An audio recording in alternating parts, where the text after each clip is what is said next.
there is this shop in town, they sell cookies, and I could occasionally go there, not to buy the cookies myself, but I just used to enjoy looking at the people who are buying the cookies.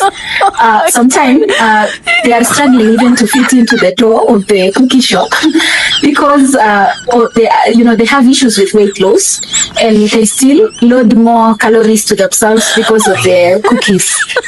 And so that I used to do that for amusement. Sorry to say. Hi guys, welcome back to my channel. I'm Dr. Florencetanui, and today I want to speak about healthy habits that keep me stay grounded. And the first one, why I'm sharing these issues first is just so that I am able to let you know some of the things that you can also do to keep you grounded as well. So the first one is mind checking. This one is, basically looking at how do you keep track on what is happening around you. And I do this by writing on my journals, giving gratitude on different things that have gone very well, documenting also my bad experiences over the day. And this is a daily thing that I have been doing. I should say I have done this from 2007, and today I have even some of my journals that I have. This one is a new one for 2025, and I have two versions of this. This one is also a daily journal. This is a monthly journal, and this one was a daily journal for from I think 2015 all the way to 2020, because it was a gratitude journal. So I have many of these, from 2007 up to now, and this habit helps me keep track on my progress, my small wins, and also making me feel at the present. Okay, so the second item is taking a walk. This is because I am very bad in attending to the gym, and for some reason I have tried this in the past, but I'm not consistent. But one thing that I am more consistent on is at least taking around 6,000 steps per day. That may seem a little bit, a small win if you are someone who is very aggressive on your physical exercises, but that works for me, and I'm happy about it because I can keep it consistently, and it can also, help me be who I am basically at the end of the day, and also doing something that is not related to work at the end of the day.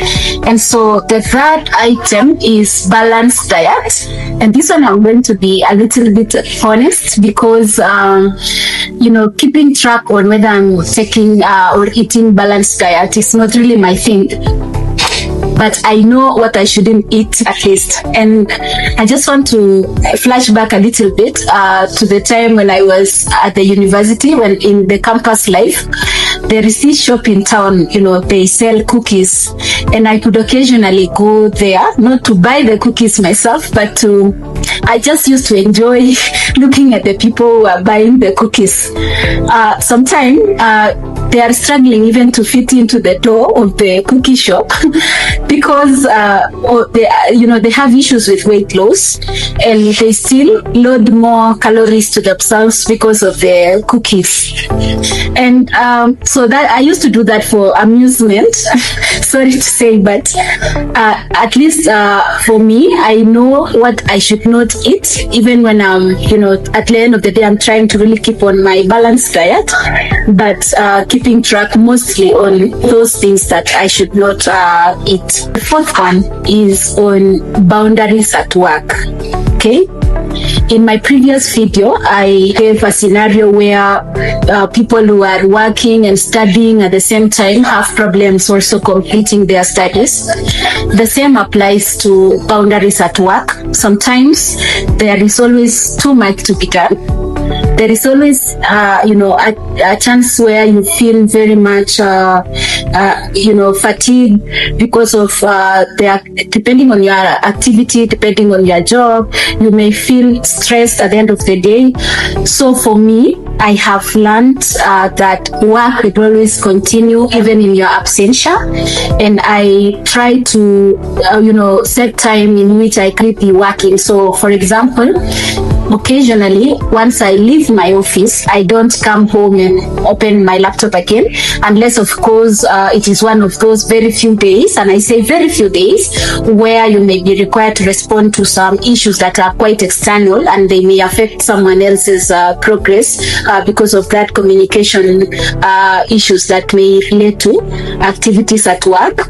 I have also, I have two phones. One phone is a phone that actually is associated with my work related communications, and at least every Friday I put that aside, and I come back to my normal phone and I am able to keep track only to my personal life.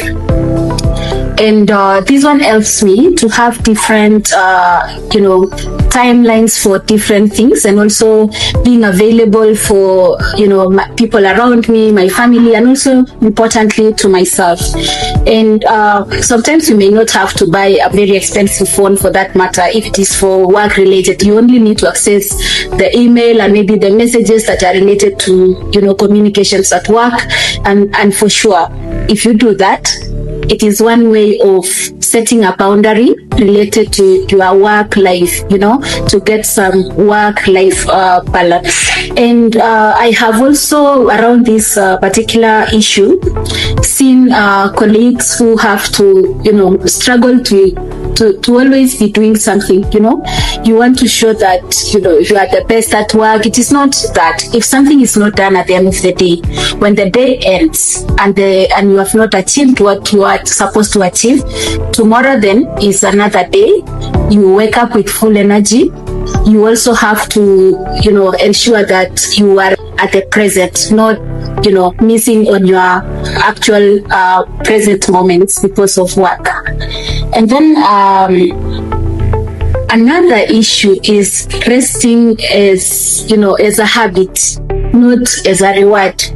Sometimes you may finish a report and say, okay, now I can rest, because you are done with that particular report. I think that is wrong. You should always have your resting time on a routine to ensure that you gain enough energy, sufficient focus level to allow you recognize what it is you need to do on that following day.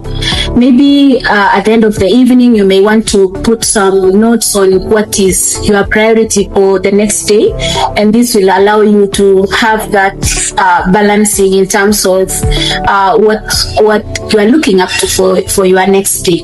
And so always plan to rest. For me, I rest because it is necessary for me to rest, and because I have an ability for that to always take a rest, and take a moment to be you, take a moment to do the journals, take a moment to reflect on your day as part of your resting process.